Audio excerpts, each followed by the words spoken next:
Halo, selamat malam pemirsa TVRI dimanapun Anda berada. Pemerintah Amerika Serikat menyebut Indonesia akan memberikan kepastian untuk memindahkan data pribadi ke Amerika Serikat dan publik bereaksi khawatir dengan kesepakatan itu.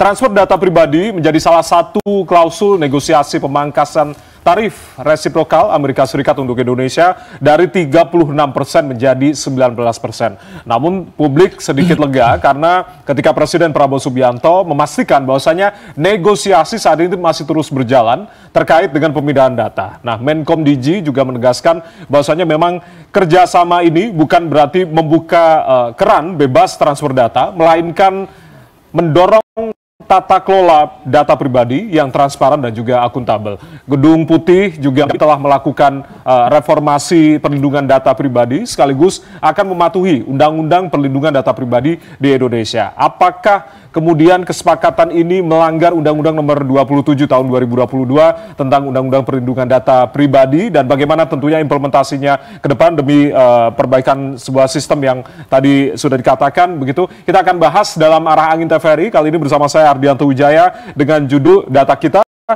Punya Siapa? Tanda tanya. Itu yang tentunya menjadi bahasan kita di malam hari ini. Sudah hadir sejumlah narasumber. Sapa satu persatu. Di sebelah kanan saya ada Mas Wahyudi Jafar, peneliti kebijakan digital. Mas Wahyudi, selamat malam, salam sehat. Selamat malam, Mas Ardi. Baik, terima kasih sudah bergabung malam hari ini. Dan sebelah kiri saya Mas Pratama Persada, pakar keamanan siber. Mas Tama, selamat malam, salam sehat. Malam, Mas Ardi. Baik, terima kasih sudah join di malam hari ini. Yang sudah bergabung via daring ada Bang Oleh Soleh, anggota Komisi 1 DPR RI. Bang Oleh, selamat malam.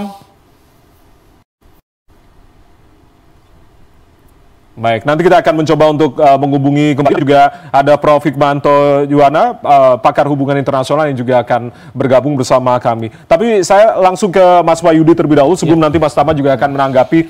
Ada bagaimana kemudian melihat kesepakatan yang tentunya sudah antara pemerintah Amerika Serikat dan juga pemerintah Indonesia terkait dengan transfer data pribadi ini, Mas, sebetulnya? Ya, jadi sebenarnya ini kan kalau saya melihat kenapa kesepakatan ini dituangkan di dalam bilateral agreement yang terkait dengan perdagangan karena ada kekhawatiran dari pemerintah Amerika Serikat bahwa setelah Indonesia secara efektif menerapkan Undang-Undang Perlindungan Data Pribadi, Undang-Undang Nomor 27 Tahun 2022, maka kemudian tidak bisa lagi melakukan transfer data dari Indonesia ke Amerika Serikat.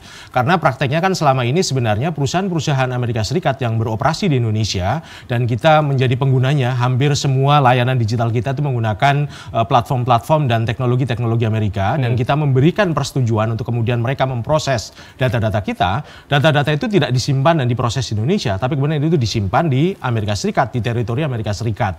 Nah, sementara kalau kita mengacu pada undang-undang PDP kita di dalam ketentuan pasal 56, transfer data internasional itu kan hanya bisa dilakukan ke negara penerima yang memiliki hukum yang setara dengan undang-undang PDP kita atau lebih tinggi gitu kan. Hukum yang setara. Betul. Itu yang digaris bawah ya. Nah, artinya. Sementara undang-undang PDP di Amerika di tingkat federal itu kan belum ada.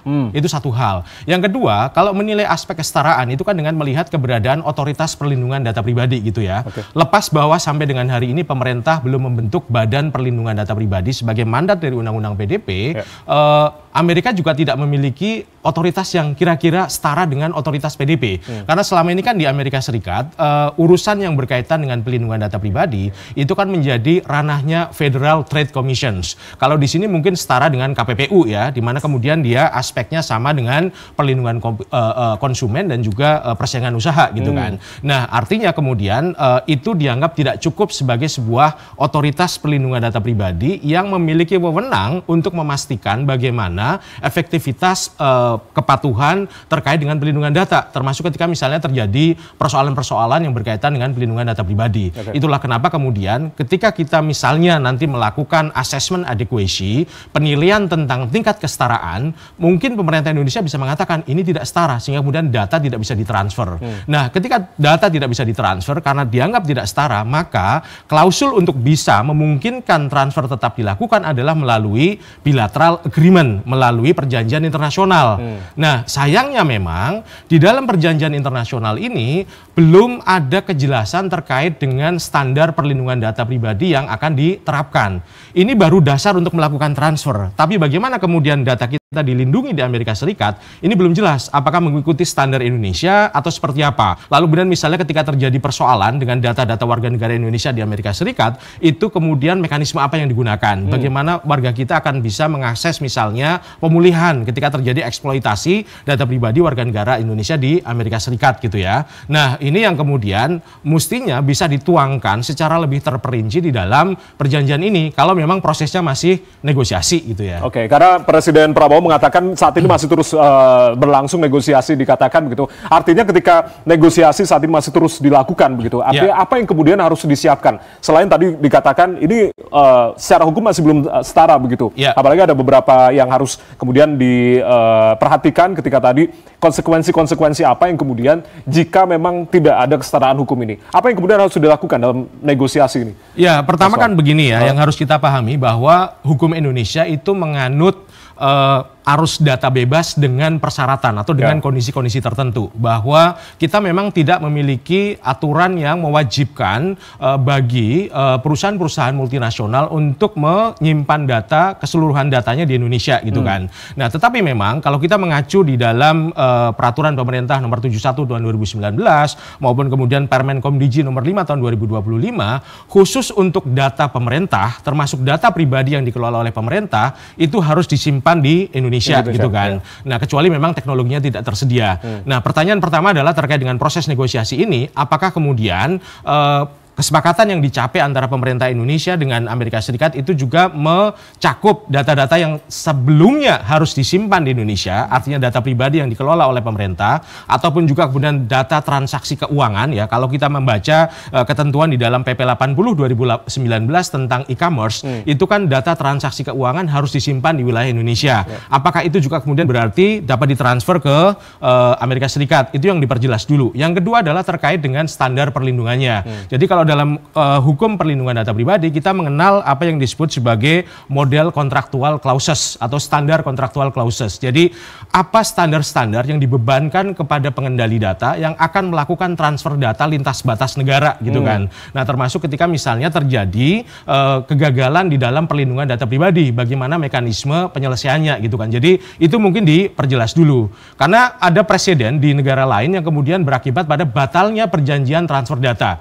Saya ambil contoh misalnya kasus di Uni Eropa. Jadi sebelum tahun 2020, Uni Eropa dengan Amerika Serikat, mereka memiliki apa yang disebut sebagai EU-US Privacy Shield. Ini semacam standar kontraktual clauses ya antara Uni Eropa dengan Amerika Serikat, di mana kemudian perjanjian ini disepakati karena Uni Eropa menganggap bahwa Amerika Serikat tidak setara dengan Uni Eropa dalam hal perlindungan data pribadi. Maka agar bisa melakukan transfer data transatlantik dari Uni Eropa ke Amerika Serikat diperlukan perjanjian ini. Nah, tetapi ternyata dalam perkembangannya ada kasus yang disebut sebagai kasus Schrems II. Awalnya ini di Otoritas Data Pribadi Irlandia, sampai kemudian naik sampai ke Pengadilan Eropa di European Court of Justice gitu kan. Nah, di dalam keputusannya Pengadilan Eropa kemudian memutuskan bahwa EU-US Privacy Shield batal. Karena apa? Karena ternyata ada kekhawatiran di Uni Eropa bahwa pemerintah Amerika Serikat itu melakukan surveillance, melakukan pengawasan terhadap data-data pribadi warga negara Eropa yang disimpan di teritori Amerika gitu kan, dengan berdasar pada Foreign Intelligence Services Act ya, atas nama kepentingan keamanan nasional Amerika Serikat gitu kan. Nah, karena ada kekhawatiran pelanggaran terhadap hak atas privasi warga negara Uni Eropa, maka kemudian perjanjian itu dibatalkan. Meskipun kemudian pada era Presiden Joe Biden ada proses negosiasi kembali dan ada kesepakatan bahwa transfer data tetap bisa dilakukan sepanjang US memenuhi standar-standar yang diminta oleh Uni Eropa. Oke, itu hal yang bisa menjadikan contoh begitu. Artinya saya ke Mas Tama. Mas Tama, kan sudah dijelaskan oleh Mas Wai tadi, standarnya harus jelas. Lalu data-data apa saja yang kemudian nanti akan ditransfer begitu. Nah, tapi berbicara juga terkait dengan Indonesia kan menganut kebijakan data free flow begitu. Artinya apakah yang kemudian tadi sudah diungkapkan oleh Mas Wai ini artinya tidak sesuai dong dengan apa yang kemudian kita anut ini? Jadi gini, Mas Ardi, kenapa kok Amerika kayaknya kekeh banget gitu, minta supaya ada aturan transfer data gitu ya. Jadi ini bukan pemerintah kita memberikan data pribadi masyarakat kita mentah-mentah ke Amerika ya. Salah nih, karena orang-orang berpikir bahwa nanti Indonesia akan memberikan semua data pribadi kita ke Amerika. Ini yang harus dikelirkan artinya ke masyarakat ya? Iya, harus dikelirkan ini gitu. Enggak seperti itu gitu. Ya kan? Kenapa kok perjanjian dagang ini ada? Salah satunya mengatur tentang transfer data. Karena di salah satu poin perjanjiannya itu Amerika ingin agar Indonesia membuka keran seluas-luasnya untuk perusahaan-perusahaan Amerika yang nanti akan bisnis di Indonesia. Ya kan? Artinya ketika perusahaan-perusahaan digital Amerika nyari duit di Indonesia, pasti kan banyak usernya di Indonesia, ya kan? Banyak usernya, banyak penggunanya dan lain-lain. Walaupun sekarang juga sudah ada. Kita pakai Facebook, kita pakai Instagram, kita pakai Amazon dan lain-lain, Google dan lain-lain begitu ya. Nah, pemerintah Amerika itu punya kenangan buruk. Perusahaan-perusahaan Amerika itu ketika mereka bisnis di Eropa, mereka menjadi bulan-bulanan kena denda. Terakhir itu Facebook kena sekitar 1,3 miliar US dollar. Itu kalau dirupiahkan 19,3 triliun. Sebelumnya kena 14 triliun. Jadi kenapa bisa terjadi? Karena memang tadi yang Mas Wahyu disampaikan, ada ketidaksetaraan aturan sehingga ketika Amerika itu berbisnis di Eropa, mereka kena aturan itu sehingga mau nggak mau harus bayar denda. Nah, saat ini Amerika mau menekan Indonesia supaya Indonesia, lu benerin dong regulasi tentang perlindungan data pribadinya gitu.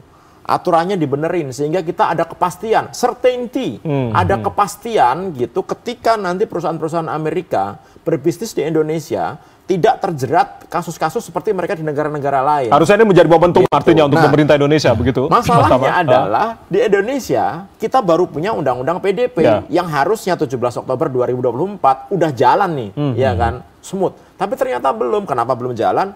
Karena peraturan pemerintahnya belum jadi. Kemudian lembaganya, Badan Perlindungan Data Pribadinya juga belum jadi sampai saat ini. Jadi ketika pemerintah kita kemarin bilang nanti akan ada otoritas yang akan ngawasi. Siapa otoritasnya? Nggak ada di Indonesia otoritasnya saat ini gitu. Selama ini tidak ada artinya melakukan pengawasan. Selain juga harus melakukan membentuk Badan Perlindungan. Komdiki bukan, BSSN bukan, nggak ada. Kementerian Perdagangan enggak gitu. Yang sebagai otoritas untuk pelindungan data pribadi itu adalah Badan Perlindungan Data Pribadi yang itu diamanatkan di Undang-Undang Nomor 27 tahun 2022 dan itu diserahkan kepada Pak Presiden untuk membentuknya secara independen gitu, bertanggung jawab kepada Presiden.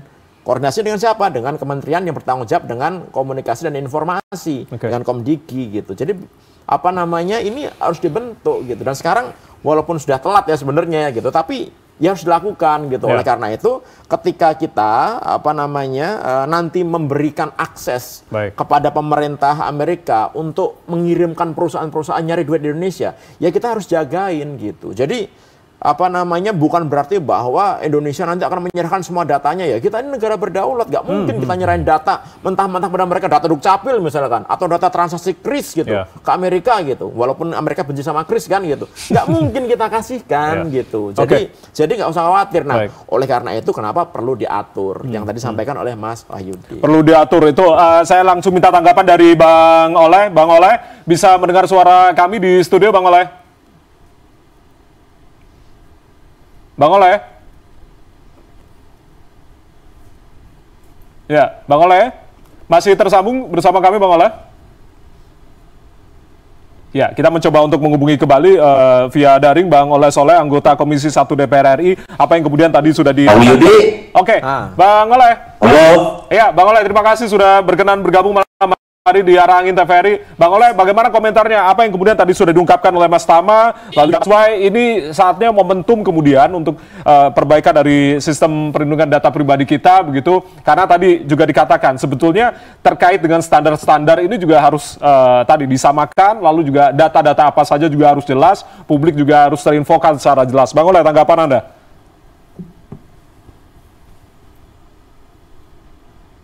Halo. Ya, Bang Oleh bisa dengar suara di studio, Bang? Halo. Baik, nanti kita mencoba untuk menghubungi kembali. Saya langsung minta tanggapan lagi, Mas Wai. Artinya kalau tadi selain juga langsung mendorong begitu untuk pembentukan badan dan pembentukan aturan secara turunan seperti apa yang kemudian juga harus dilakukan artinya? Ya, jadi Pertama kan tentu fokus kepada proses negosiasi perjanjian dagang ini ya, untuk kemudian memastikan bahwa apa yang dilakukan oleh pemerintah Indonesia itu sejalan dengan hukum nasional Indonesia ya, terutama dalam konteks pelindungan data pribadi gitu ya. Jangan sampai kemudian justru kesepakatan-kesepakatan yang diambil dengan pemerintah Amerika Serikat justru malah bertentangan dengan undang-undang nasional, itu satu hal gitu ya. Terutama tadi misalnya terkait dengan apa standar pelindungan data pribadi yang diterapkan, itu satu hal. Bahkan kalau lebih ekstrim lagi kita baca di dalam ketentuan pasal 56, ketika misalnya kesetaraan itu tidak tercapai, itu harus ada konsen atau persetujuan langsung dari subjek data pribadinya. Yang itu pasti akan sangat berat ketika misalnya setiap pengambilan persetujuan pengendali data harus meminta persetujuan kepada subjek data bahwa mereka akan mentransfer data pribadi si subjek data ke Amerika Serikat. Itu satu hal. Jadi ini dikelirkan gitu kan. Karena memang hal semacam ini kan juga bisa kita temukan di dalam beberapa kesepakatan-kesepakatan dagang yang diikuti oleh pemerintah Indonesia. Salah satunya misalnya Regional Economic Comprehensive Partnership, di mana kemudian Indonesia itu terlibat dengan seluruh negara ASEAN, bersama dengan China, bersama dengan Korea Selatan, bersama dengan Australia, New Zealand, dan juga Jepang ya. Di situ juga ada bahwa ada kemudahan dalam arus data lintas batas negara gitu kan. Itu satu hal. Tetapi tadi sekali lagi harus tetap memperhatikan standar pelindungan data pribadi. Yang kedua adalah Indonesia kan juga terikat dalam ASEAN Data Management Framework. Sebenarnya ASEAN Data Management Framework itu sudah mengatur model contractual clauses untuk melakukan transfer data antar negara ASEAN dan antara negara ASEAN dengan negara luar ASEAN. Jadi sebenarnya ini bisa menjadi rujukan ketika nanti akan dituangkan di dalam kesepakatan ini gitu kan. Lalu kemudian di tingkat nasional tadi persis yang disampaikan oleh Pak bahwa ya memang ini sudah terlalu terlambat ya pembentukan Badan Pelindungan Data Pribadi maupun juga peraturan pemerintah tentang implementasi undang-undang PDP ya, karena memang harusnya 2 tahun itu sudah efektif bisa diterapkan, tetapi saat ini belum ada. Itu yang kemudian menjadi problem. Harusnya kan ketika Badan Pelindungan Data Pribadi itu sudah ada, sebelum proses negosiasi itu ada assessment adequacy terlebih dahulu yang dilakukan oleh Badan Pelindungan Data Pribadi. Yang terakhir menurut saya adalah bagaimana kemudian publik, subjek data ini literasinya ditingkatkan untuk bagaimana mereka memahami betul ketika misalnya akan menyerahkan data pribadinya untuk menikmati satu layanan tertentu gitu kan. Jadi kira-kira apa sih hak-haknya dia, lalu kemudian bagaimana seharusnya dia mengkontrol data pribadi dari si subjek datanya ini gitu. Literasi juga penting artinya ya. Prof Hikmanto sudah bergabung bersama kami di studio. Saya langsung minta masuk Prof Hikmanto, sudah bergabung bersama kami, pakar hubungan internasional yang sudah bergabung di studio 7 TVRI. Prof Hik, terima kasih sudah bergabung bersama kami. Kami persilakan. Prof, terima kasih banyak sudah bergabung di malam hari ini. Ya, langsung saya Prof, terima kasih. Baik, terima kasih Prof sudah bergabung. Ya, baik. Tapi kita akan mencoba menghubungi juga Bang Oleh Soleh, Komisi 1 DPR RI. Bang Oleh, selamat malam, bisa mendengar suara kami? Selamat malam, bisa mendengar saya. Baik, sebelum nanti saya ke Prof Hik, saya langsung ke Bang Oleh. Bang Oleh, tanggapan Anda apa yang kemudian tadi sudah diungkapkan, artinya ini kemudian bisa mendorong segera dibentuknya Badan Perlindungan Data Pribadi begitu, dan juga terkait dengan regulasi turunan ini yang kemudian harus diperjelas juga data-data mana yang harus kita nanti transfer data ini, lalu juga standar terkait apa yang tadi sudah diungkapkan oleh Mas Pai, kesamaan dari standar ini harus juga diperjelas. Bagaimana tanggapan Anda, Bang Oleh?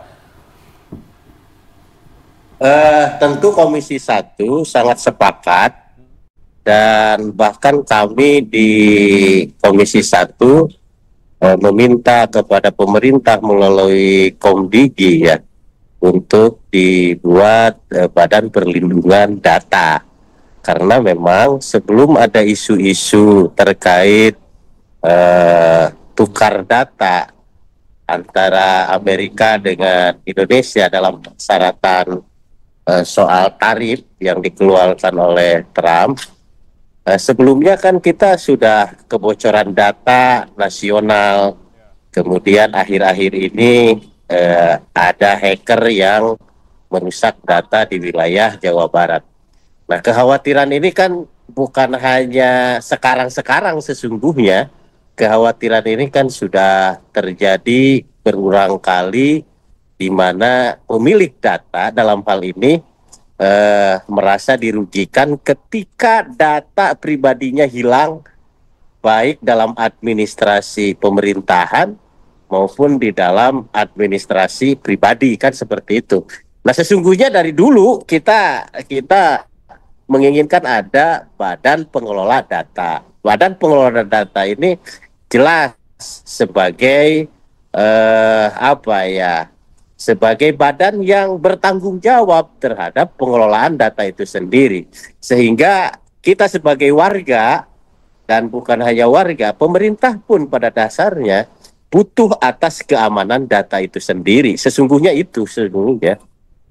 Baik. Oke, itu kekhawatiran-kekhawatiran yang kemudian ditangkap juga oleh Komisi 1 DPR RI. Nanti saya akan tanyakan ke Prof. Hik sebenarnya bagaimana kemudian terkait dengan keamanan data kita ini ketika tadi ada kesepakatan dalam kesepakatan dagang, lalu juga apa yang kemudian harus diperbaiki ke depan karena negosiasi dari Presiden Prabowo katakan masih negosiasi terus dilakukan terkait dengan transfer data ini. Usai jeda, Prof. Hik, nanti kita akan tanyakan ke Prof. Hikmanto, tetaplah bersama kami di Arah Angin TVRI, kami kembali saat lagi.